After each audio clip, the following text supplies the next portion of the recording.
Jaya Radha Madhava Kunja Bihari.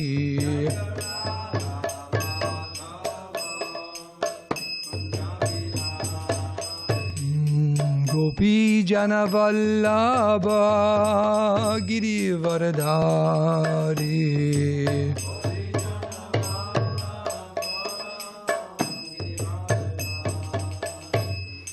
Gopi Jana Vallabha Girivardhari.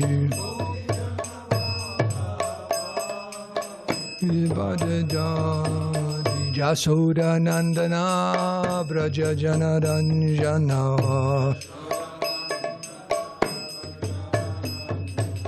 Jasoda Nandana Braja Jana Ranjana.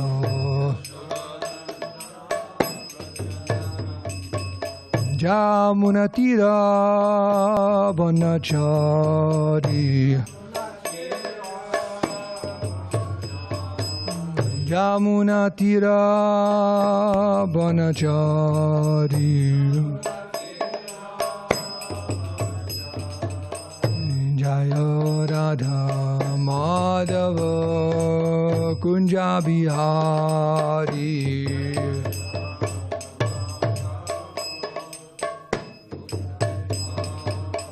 Jaya Radha Madhava Kunja Bihari.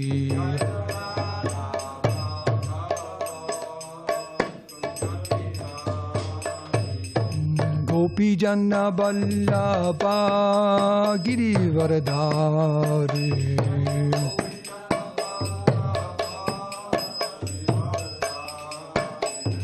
Gopi Jana Vallabha Girivardhari. Girivardhari. Jasura Nandana Braja Jana Ranjana. Jasura Nandana Braja Jana Ranjana. Jamunatira Nachari. Jamunatira Nachari. Jai Radha Madhava Kunja Bihari.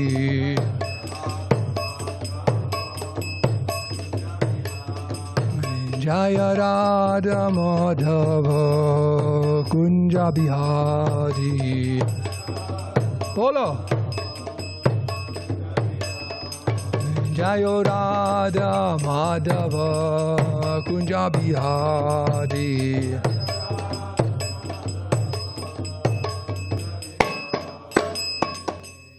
Sri Radha Madhava ki, Sri Radha Giridhari ki jai. Go Premanandi, Jayo Vishnupad Paramahamsa, Parivrajaka Jaja Shodhara Shri Srimad His Divine Grace, Bhai Charana Ravinda Bhakti Vedanta Swami Srila Prabhupada ki jai. Jayo Vishnupad Paramahamsa, Parivrajaka Jaja Shodhara Shri Srimad His Divine Grace, Srila Bhakti Siddhanta Saraswati Goswami Maharaj Prabhupada ki jai.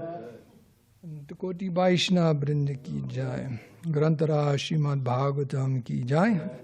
Janu Saptami Maha Mahotsava ki jai. Go Premanandi. All glories, some of the devotees, all glories, some of the devotees, all glories, some of the devotees, all glories, all glories. Sri Sri Guru and Sri Gauranga. So before we begin the Srimad Bhagavatam class, there's a little description here of today. It's because it's Saptami, but it's Janu Saptami. It's a special day to be remembered. It says, on this day, Janu Muni swallowed and released the Ganga. How much can you drink? Half a gallon, is it? Okay. Who was on her way to deliver the ancestors of King Bhagirata. This is one reason why the Ganges is also called the Bhagirati. On this day, the Ganga is worshipped, and many people make offerings to the forefathers and bathe in the Ganga. On this day, if possible, one should worship the Ganges and bathe in her waters. Do you have any Ganges water around you can throw on everyone? Yeah. Especially those who are falling asleep in class. Make sure they get an extra dose. Okay, from Bhaktivinoda Thakur, Sri Navadvip Mahatma, chapter 13, description of Vidyanagara and Janudvip, an island named after him. As Nityananda spoke, they went to Janagara, where they saw the enchanting hermitage of Janu Muni. Nityananda Prabhu explained, this enchanting place named Janudvip is known as Bhadravana. At this place, Janu Muni underwent penances and received darshan of the golden form of Gauranga. Janu Muni was sitting here chanting his Gayatri mantra when his Achman cup fell into the Bhagirathi Ganges and was swept away by the currents. He opened his mouth and drank all the water in one gulp. So that's what happened, I guess, is, because it was flowing, because Bhagirathi Maharaj asked for it. So it starts coming into this world, and his Achman cup fell in it. What? And he opened his mouth and just drank the whole thing to try to find his Achman cup. Okay, in one gulp. King Bhagirathi thought, where has the Ganges gone? He's like, it's behind you. He's like, come on. He wanted to deliver all his ancestors by the touch of the Ganga. So long. Actually, he was a third generation from the king who started asking for the Ganga to come. He concluded that Janu Muni had drunk the Ganges. The king was overwhelmed with anxiety and worshipped the Muni for several days. Not like little puja, 5 minutes and go away. Several days, just begging and begging. The Muni then released Ganges from his body. And you say it's from his knee? You heard this? Janu means knee, okay. Okay. Because of this incident, the Ganges is also known as Jahnavi, the daughter of Janu, throughout the world. There you go. So that's Janu Saptami. So everyone should take time to sprinkle some Ganges water on yourself today. So reading from the Srimad Bhagavatam. Om Namo Bhagavate Vasudevaya. Om Namo Bhagavate Vasudevaya. Om Namo Bhagavate Vasudevaya. So, Canto 7, Chapter 8, the Lord slays the king of the demons, text 51. Shri Charna Uchu Hare Tavangri Pankajam Bhava Pavargam Asritaha Yad Esha Sadhu Hrich Chayas Tvaya Suraha Samapitaha Shichana Uchu Hare Tavangri Pankajam Bhava Pavargam Asritaha Yaresha Sadhu Hrichayas Tvaya Sura Samapitaha Sri Chanana Uchu Hare Tavangri Pankajam Bhava Pavargam Asritaha Yaresha Sadhu Hrichayas Tvaya Sura Samapitaha Sicharana Uchu Hare Tavangri Pankajam Bhava Pavargam Asritaha Yaresha Sadhu Hrichayas Tvaya Sura Samapitaha. Anyone like to chant?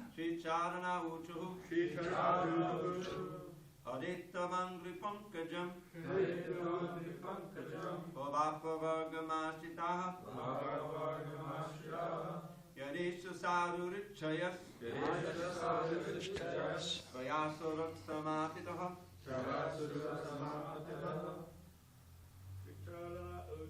Sri Charana Uchu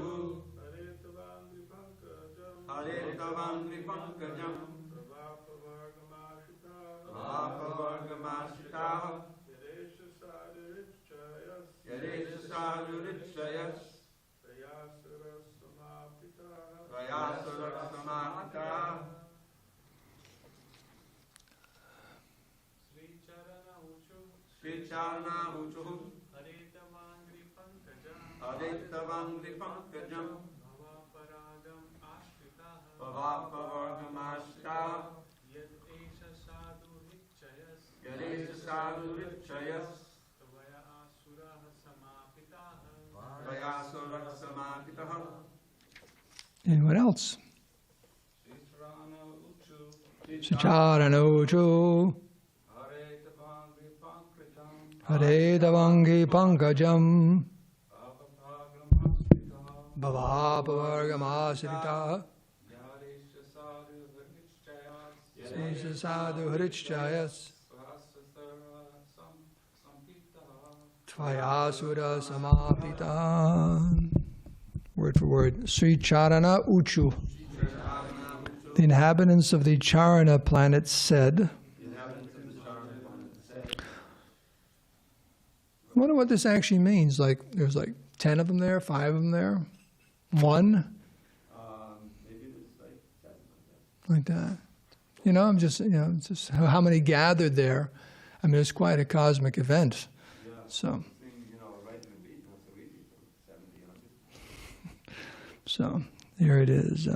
Hare, O Lord, Tava, your Angri Pankajam, lotus feet, Bhava Apavargam, the only shelter for becoming free from the contamination of material existence.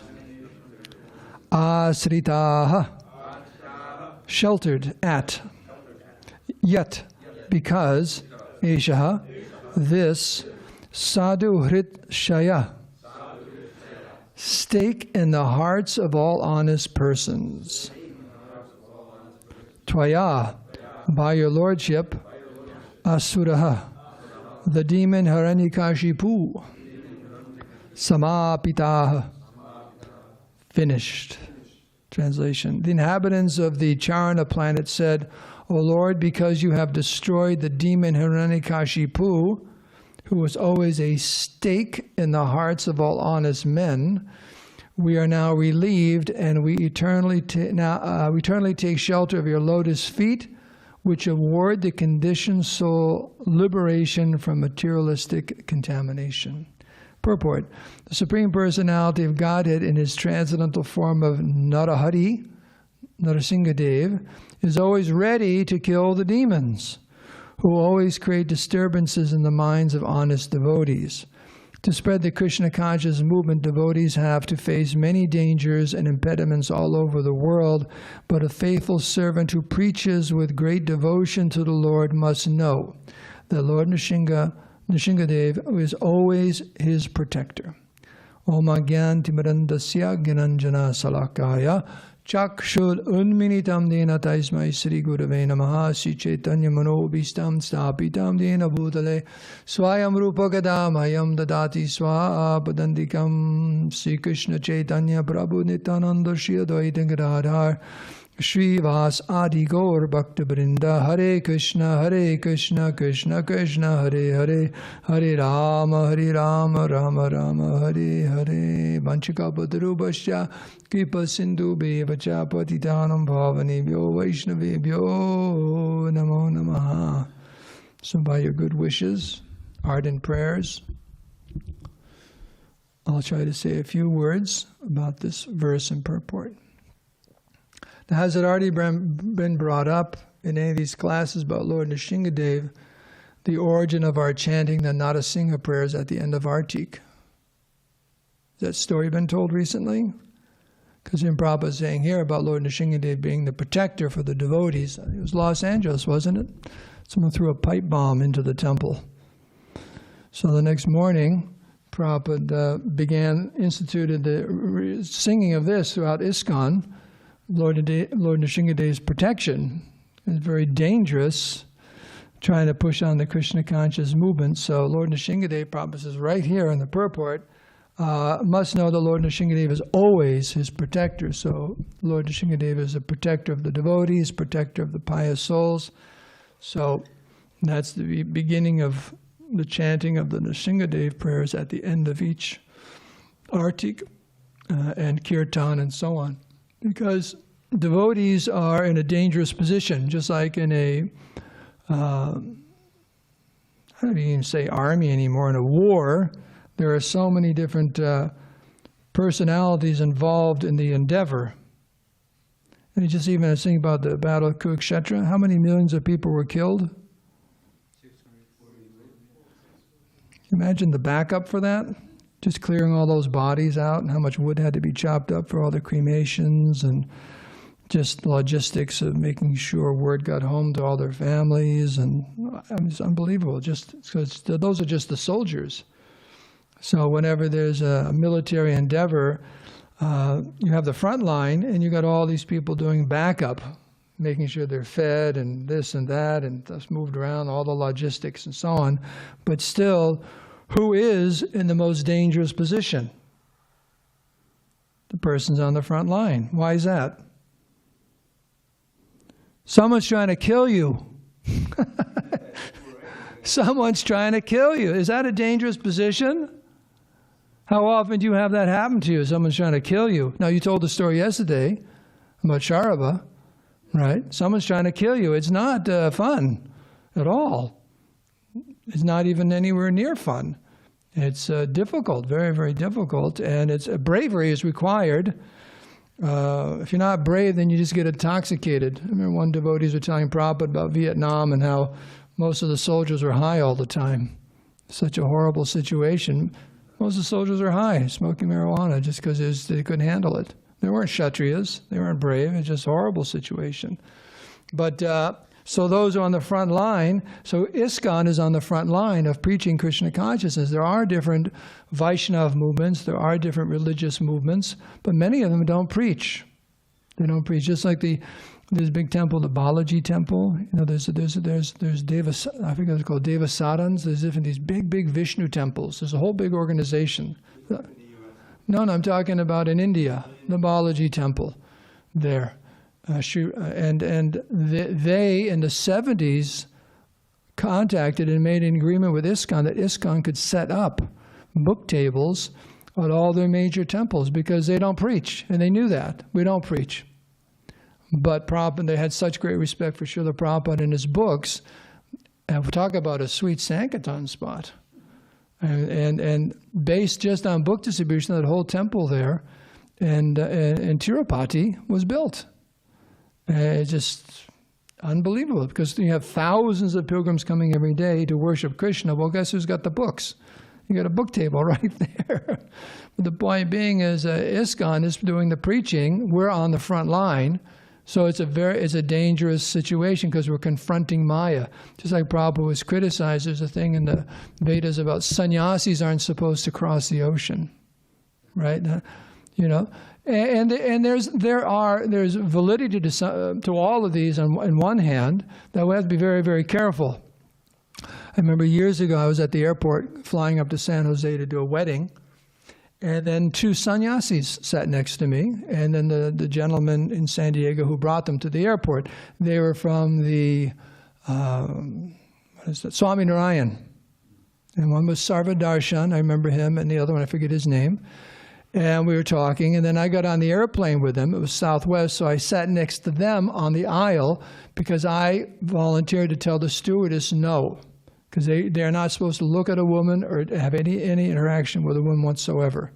So when the stewardess came and said, "We take some water," or something like that, and I just say, "No, thank you." And we just talked and told me all the story about how they, trained in India to be sannyasis and all the things they went through and so on and so on and so on. It was very nice. And I went to try to visit him a few times. He ran the big temple up there in Chino Hills, big Swami Narayan temple.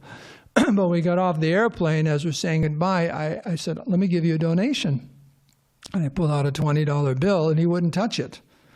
He opened this envelope, this donation envelope, and I had to put it there, and he went like this. And I wouldn't even touch the money. They're not allowed to even touch the money. So there's different rules and regulations like this to protect them from Maya. But to preach, sometimes, quite often, you have to go beyond these things in order to preach Krishna consciousness. You have to push, You have to disturb people in their idyllic march towards hell, right? It's just, what? Well, they, Balboa Park, they're just, woo, just walking along and then thinking everything's just fine, and there's Govardhan and his table, right? And Dvijamani and Jamunapati and Bhakti Chad and all the Sankirtan devotees are out there, stopping them, taking the time to stop them. Who was it? I think it was the Sikhs. I think I said this in the other class. Either the Jains or Sikhs. I was speaking to someone, and they don't preach. They just don't preach. They don't do it. That's actually a religious principle. You're on your own. Yeah, I think so. Like that. But so Lord Nṛsiṁhadeva will protect the devotees in their preaching endeavor. That's the point. Because they are taking so many risks, personal risks, to preach Krishna consciousness. Not only bodily harm, but also one has to be very careful, because devotees sometimes risk their Krishna consciousness for others. And there's a fine line there. And devotees tried so many amazing things in the early days, staying up till 1, 2 in the morning, doing concerts and this and that and so on. And it took its toll, and Prabhupada actually asked, you got to stick to the morning program. You get your strength from the morning program, your rounds, classes. You have to be very, very careful. You have to draw a line somewhere. Otherwise, over endeavor. So it's to be very careful. But how to preach, how to actually preach successfully, where people are brought into Krishna consciousness, but you don't suffer. There's the old saying about fishing. Do you know that saying about fishing? You got that saying in your country about fishing? How to catch the big fish but don't get wet, right? So how to go fishing, but you'll fall overboard and get wet or whatever. So how to preach but not become contaminated by that association and fall down. What's the point? I brought this up before.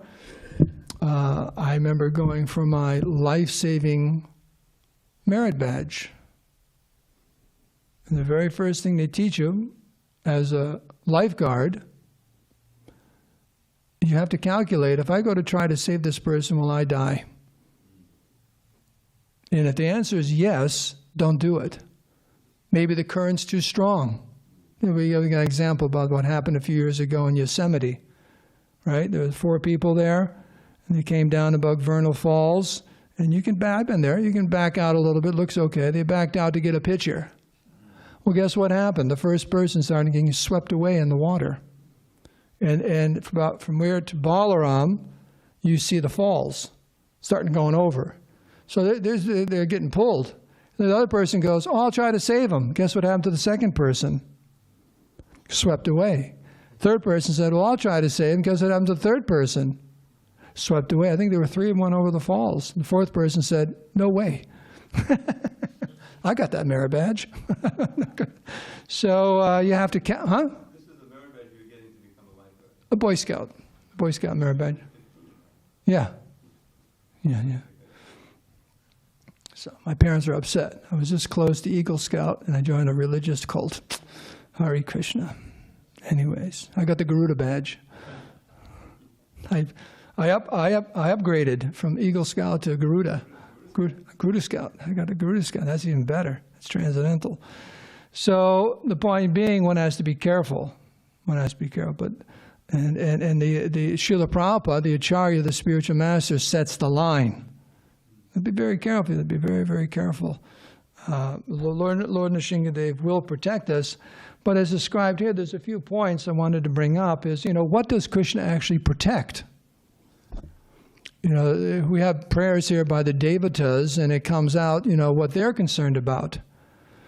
And most religions, their idea that God will protect my scene in this material world. They say, God is good to me now. I think Terry Cole Whitaker used to say that. That was her thing in the old days.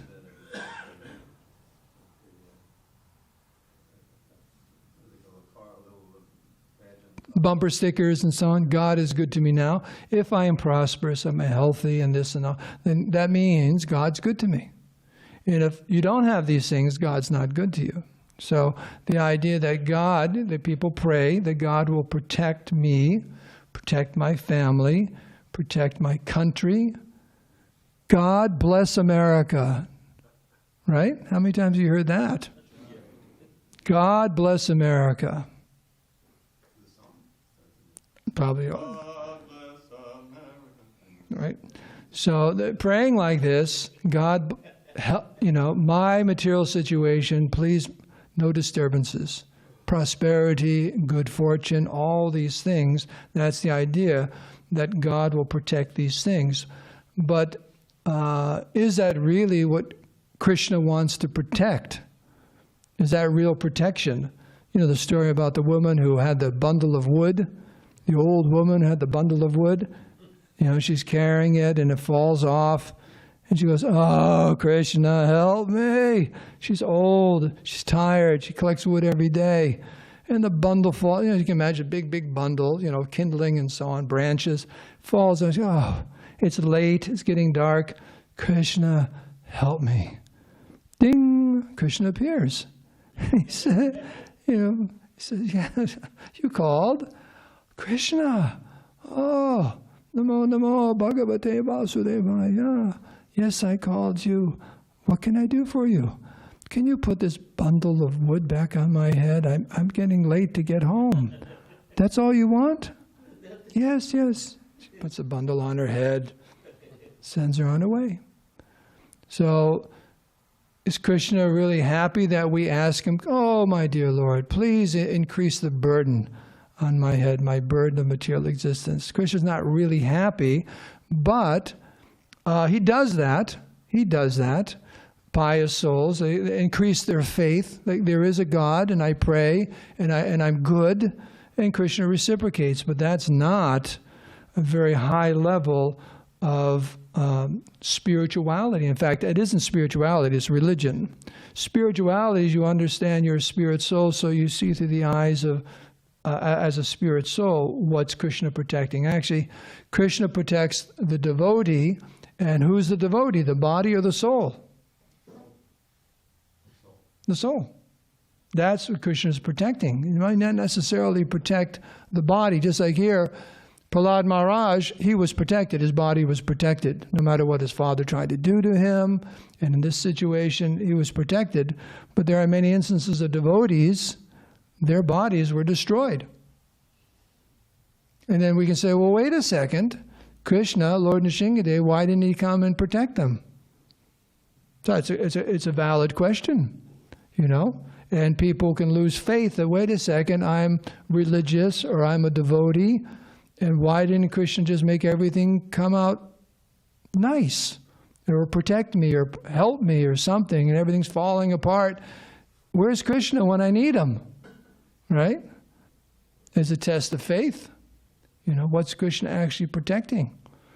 So the fact that Krishna destroys or allows our material life to be destroyed, that's actually a sign of his great mercy. It's described right here in the verse, isn't it? That we are eternally take shelter of your lotus feet and award the conditioned soul liberation from materialistic contamination. So this is very insightful that what Krishna's real gift is, or what his real protection is, protecting us from Maya. Srila Prabhupada, when he'd stand in front of the deities, one's devotees asked him, "Prabhupada, what do you pray for? You stand in front of the deities, right? I think you pray for breakfast." Like that, when's breakfast? Well, I hope there's a good breakfast today. I'm only kidding. I think we all pray for that. But still, they asked Prabhupada, "What did you pray for?" And Prabhupada said, "I pray that I'll never fall down." That Krishna's protection, he may always protect me from this very dangerous world of Maya at any moment. Maya is very strong, and we're very, very tiny. And the illusion is, I'm very, very strong. But we're not. We're not. We're very, very... At any moment, Maya can take us away. Just as the Ganges took away Janu Maharaj's Achman cup. So we can be... Remember that analogy today. We can be just swept away at any moment. So always praying, "My dear Lord, please protect me." And that protection is our Krishna consciousness. Right? We don't want to fall down. As that one devotee said, Prabhupada, I'm very fallen. No, something about I don't want to fall down. And Prabhupada said, you're already fallen. We're already fallen. It's not that we're going to fall down. We're already down. We got to get up. That's our position. That we got to get up. So always calling for Krishna's protection. And, because it says here, there are different prayers of the demigods. And I remember there's I forget which battle, the demigods in the 8th canto. I don't know if it's the one just before Bali Maharaj or what, but the demigods are praying to Vishnu. We're losing. This is getting out of hand. We're losing. Please, Lord Vishnu, help us. And Lord Vishnu appears. Back of Garuda, lands. And he tells the demigods, don't worry. I'll appear and I'll take care of everything. The heavenly planets, you'll be reinstated. Don't worry about it. You're going to win the war. And they said, thank you very, very much. We're your eternal servants. We're always engaged in devotional service. You're our Savior, lotus feet of worship, all these prayers. And the Lord said, thank you very much. He said, oh, by the way, before I leave, I'm going back to Vaikuntha. Do any of you want to come with me? I'll bring you right now. I'm paraphrasing with the verses. And no one stepped forward. He offered them free tickets. Back home, back to Godhead, right then and there, and not one of them stepped forward. Why? Yeah, they just have desires to join this material world. And their idea or their relationship with Vishnu is, he will help me enjoy in this material world. And Krishna does. There is that part of material existence, but quite interesting, they're given the offer. Could you imagine that? Virabhadra, if Krishna said to you today, would you mind leaving your body and coming back home, back to Godhead with me today? Would you do it? Would you do it? Something to think about. You're thinking, we're all thinking, right? It's like, I don't know. Is there any sanctum up there? No, because there's no conditioned souls. I want to stay here and distribute books. So but it says if Krishna likes you, to give you what you want. But if he loves you, he's going to take everything away. Because this material world is it's a big distraction or an impediment to our Krishna consciousness. That's how it was designed. It wasn't designed to, directly help us in our Krishna consciousness. It helps us by waking us up to the reality, that we won't be happy here. It's not a happy place. But the material energy is designed in such a way, material life is designed in such a way, it's just an impediment. So for Krishna to take it away, in its various forms, multifarious forms, what's wrong with that? That shows great affection. He's just taking away all of our problems. Right? The problem is we don't understand what's a problem, what's not a problem. We think our problems are solutions, but they're not. They're problems. And they're all problems. So for Krishna to Harishe tad dhanam shanai, is that the Sanskrit? He just takes it away. Just takes it away. That's how he protects his devotees. So, yes, it means to take away. Like that.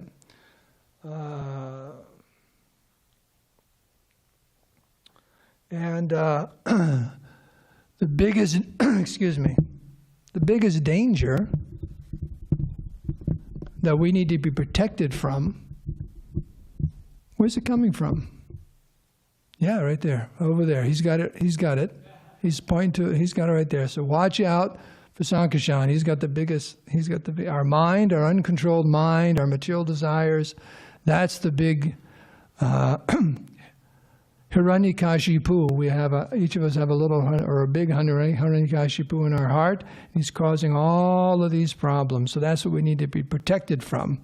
That's the real prayer, and devotees pray like that. Even Lord Nṛsiṁhadeva, to rip out all these, destroy all these material desires in my heart, all this illusion and so on. That's the really, really big enemy that we need to be protected from. So devotees are offering so many prayers. And the japa, some acharyas, they say the chanting of Hare Krishna is like that also. It's a prayer to Krishna to protect us from Maya. and engage us in your pure devotional service. So these are some different ideas about offering prayers to the Lord and understanding His protection. And it's in a very, I don't know if the word is poignant, but the analogy about Hiranyakashipu being like a stake in the heart. Now we know vampires get that, right? But other people would get it also. You know, right in the heart. In fact, sometimes you get shot in the heart. As an assassin, I'm not speaking from experience, you shoot a person in the heart. Done. Like that. Like that. Just right in the heart. Can you imagine getting a sword in your heart or a stake in your heart? It's bad. So it's real bad. So the Jaranas are comparing Hiranyakashipu to a stake in the heart of all honest persons, all sadhus. So, and they could see no way. How is it ever going to end? Because he took over the universe. So how is this ever going to end? You know, he tricked Lord Brahma into becoming immortal, and he's so powerful. Is it ever going to end? It's like, when is it going to end? And that's when Lord Nṛsiṁhadeva came and ended it all. So they're so feeling relief. And finished. Put a finish to everything. So, anyways, there were some other stories I was going to tell. I was going to tell the story about Gopinath Pattanayaka. But that would take about 10-15 minutes in Chaitanya Charitamrita. But it's some very subtle lessons there about the Lord's protection. And we'll have to save it for another day. But it's trying to understand, you know, what we should be praying for, what it means to be protected by the Lord. You know, because and how to earlier bring up the point is that sometimes it can test our faith. You know, everything falls apart, even our body. I was when I was with Niranjana Maharaj in Mayapur. He was telling me, he just got news that some Russian soldier came in and just shot 2 devotees. Unprovoked, a husband and wife. Unprovoked. Just came into their apartment, bam, bam, walked out. And in Ukraine. Yeah. You know, and he said, I have so many stories, I'm not going to tell you. It's going to ruin our lunch. You know, just, the test of faith for the devotees, what's going on here? How come Krishna's not protecting us? And, you know, it's how to deal with that. You know, but Krishna will always protect the devotee's Krishna consciousness, if that's what the devotee wants. It's also what we want. You know, yeyatam mam papajante tam sataiva bhajamyam. According to our surrender, Krishna will protect us. Like that. Devotees are very, very dear to Krishna, but if we don't really want to be protected, then Krishna won't. If we want to protect some other things, if we want that big bundle of wood back on our head, like, oh, Krishna, can you put that bundle back on my head for me, please? I really want that bundle on my head. You sure you want that bundle on your head? I really want that bundle on my head. So he goes, okay. But it's a burden. That's okay. I just want it back on my head. And then, you know, but sooner or later we'll understand it's just a burden.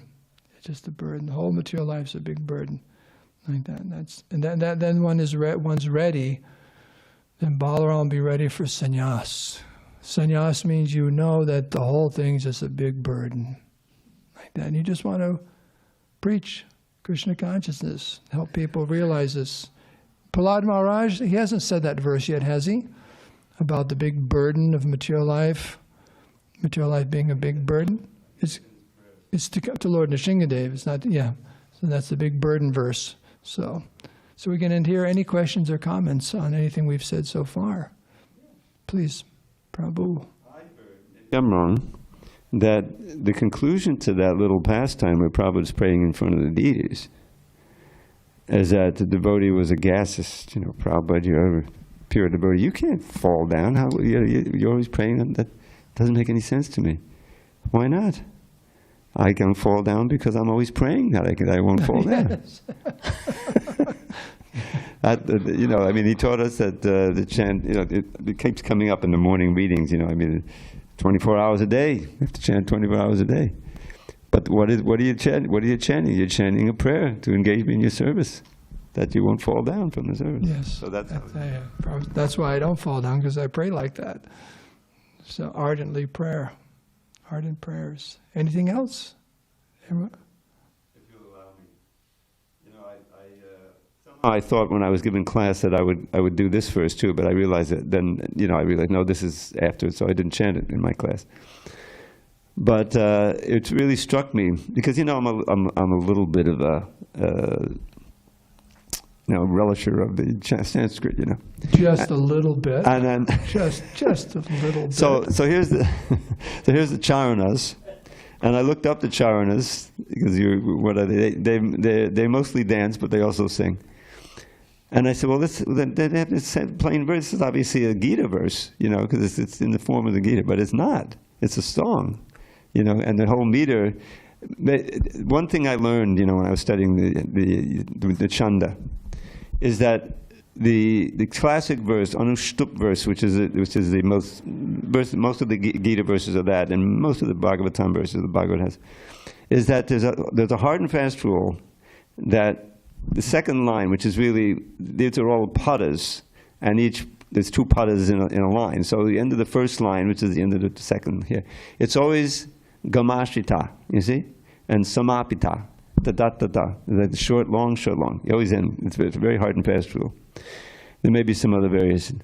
But then, so I said, okay, there's, you know, but then I realized the whole verse is that. Hadeta vankri pankajam bhavapa vargamashita yadesha sarurichi yastavasa dasamapita. So it's like a little song they're offering, these charanas who also sing. And I thought it was, and it sounds, you know, each of the verses are in a different meter. I don't know if you noticed. And there are all these fascinating meters, you know, and it's like the demigods and the other Prajapatis, you know, they're trying to impress, you know, with their nicest. But the problem is, I think you pointed out, they're all thanking him for saving them and saving their position, you know, because they all have this position. So he's not pacified by that. He's still angry, and they're at quite a distance, you know, even Lakshmi. But Prahlad, he didn't pray for that, and he doesn't thank him for that. He risked everything, you know, and so he was really dear. And as soon as he comes forward, then he gets pacified. It's fascinating. Do you have something to say? Moga? No. Okay. Anyway, that was my little comment.